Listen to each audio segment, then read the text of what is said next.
के जिलाध्यक्ष डॉक्टर राजेश जी, महातेंस जी, अन्य हमारे साथीगण, कर्नाटक के विधानसभा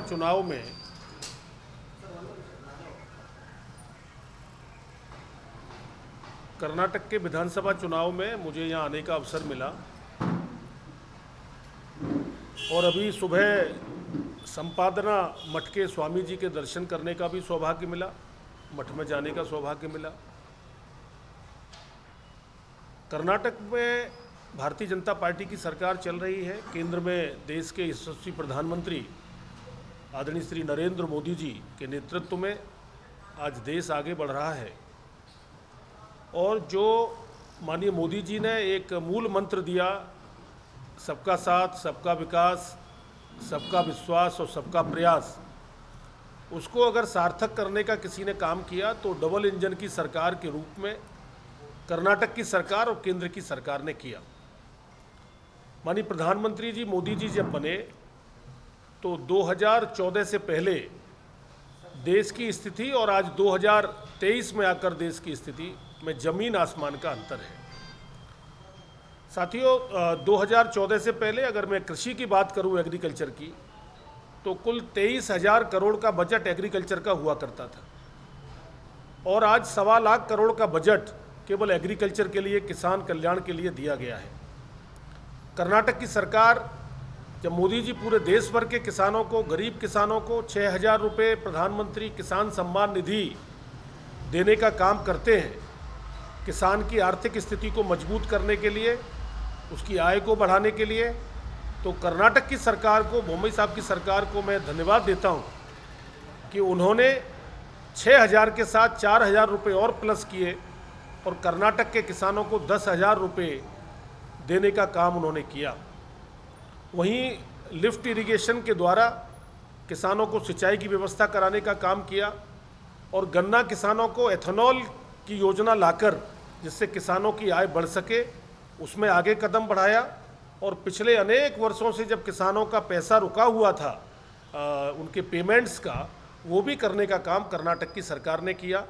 किसानों के बच्चों को शिक्षा देने के काम से लेकर मोदी जी ने जो आयुष्मान कार्ड देकर 5 लाख तक के रुपए का इलाज कराने का काम किया, तो वहीं कर्नाटक की सरकार ने भी उसमें जोड़कर अलग से काम करने का काम किया। हमारे किसान बंधुओं के, रायतु बंधुओं के परिवारों को शिक्षित देने का काम, गरीब को शिक्षा देने का काम, तो इस प्रकार से अनेक कार्य प्रदेश की सरकार और केंद्र की सरकार, चाहे घर घर शौचालय देने की बात हो, चाहे घर घर आवास देने की बात हो, चाहे बिजली देने की बात हो, तो अनेक प्रकार के काम करने का काम किया है। अभी भी जल जीवन मिशन के अंतर्गत पूरे देश भर में जहां पानी की एक पीने की समस्या रहती थी, तो हर घर नल के द्वारा लोगों के घरों में जल देने का काम भी माननीय प्रधानमंत्री जी ने, माननीय मोदी जी ने करने का काम किया है। मैं ये कह सकता हूँ कि कर्नाटक के अंदर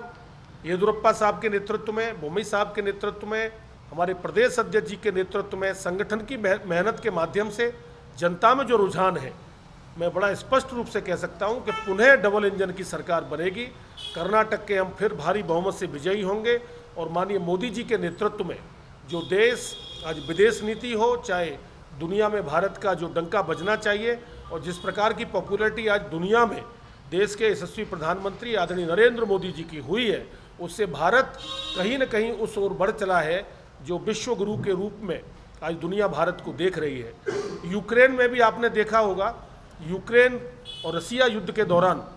जिस प्रकार से वहाँ हमारे स्टूडेंट्स को लाने का काम माननीय मोदी जी ने किया, आज हमारी विदेश नीति की सराहना पूरी दुनिया कर रही है। हम किसी की ओर आंख उठाकर नहीं देखते, लेकिन हमारे देश की ओर कोई आंख अगर उठाता है तो उसको माकूल जवाब देने का काम देश के प्रधानमंत्री माननीय नरेंद्र मोदी जी की सरकार करती है। आज कर्नाटक में गांव, गरीब, किसान, मजदूर, नौजवान, दुकानदार, सभी वर्ग, अनुसूचित समाज हो चाहे पिछड़ा समाज हो, वो सभी मिलकर आज भारतीय जनता पार्टी के साथ खड़े हैं। और जिस प्रकार से कांग्रेस पार्टी एक परिवार की पार्टी केवल बन के रह गई है, आज पूरे देश में केवल परिवारों की पार्टियां हैं। अगर विचार की कोई पार्टी है देश को आगे ले जाने कर देश को एकजुट करने की कोई पार्टी है, कोई राष्ट्रवादी पार्टी है, तो वो भारतीय जनता पार्टी है, जो सबको साथ लेकर चलने का काम करती है। बाकी की पार्टियों ने अपनी प्राइवेट लिमिटेड कंपनियां, मैं कह सकता हूं, एक दुकान की तरह उन्होंने खोल रखा है। उनके परिवार के लोग ही केवल पार्टियां चलाते हैं। तो कर्नाटक की जनता ने, मैं पहले भी कर्नाटक आया हूं, बेलगांव में भी हमारी किसान मोर्चा की, रैत मोर्चा की राष्ट्रीय कार्यकारिणी हुई थी, उसमें येदियुरप्पा साहब भी गए थे। तो यहाँ का किसान भारतीय जनता पार्टी के साथ है, यहाँ का नौजवान, यहाँ की महिलाएं, सभी वर्गों के लोग पुनः भारतीय जनता पार्टी की सरकार चाहते हैं। कर्नाटक के अंदर डबल इंजन की सरकार होगी तभी प्रदेश का भी विकास होता है। कर्नाटक बहुत आगे बढ़ा है और मैं ये कह सकता हूँ कि कोरोना के कालखंड में भी कर्नाटक में जो जिस प्रकार का काम हुआ है और जो बजट जिस प्रकार को कर्नाटक को चाहे अलग अलग योजनाओं में दिया गया है केंद्र के द्वारा, आने वाले समय में भी कर्नाटक और माननीय मोदी जी मिलकर इस प्रदेश को आगे बढ़ाने का काम करेंगे, इस देश को आगे बढ़ाने का काम करेंगे। मैं यही कह सकता हूं कि हमारे जो प्रत्याशी हैं यहाँ पर चकौड़ी सदालगा विधानसभा से रमेश कट्टी साहब, वो पूर्व में भी सांसद रहे हैं, एक अच्छे नेता हैं, कोऑपरेटिव के चेयरमैन भी हैं, तो उनके प्रति जनता में भी बहुत सहानुभूति है और एक अच्छे कार्यकर्ता के रूप में वो निकल कर आएंगे और इस क्षेत्र की भी सेवा करेंगे और कर्नाटक में सरकार बनाकर एक बड़ी भूमिका निभाएंगे। इतना मैं आपसे कह सकता हूँ।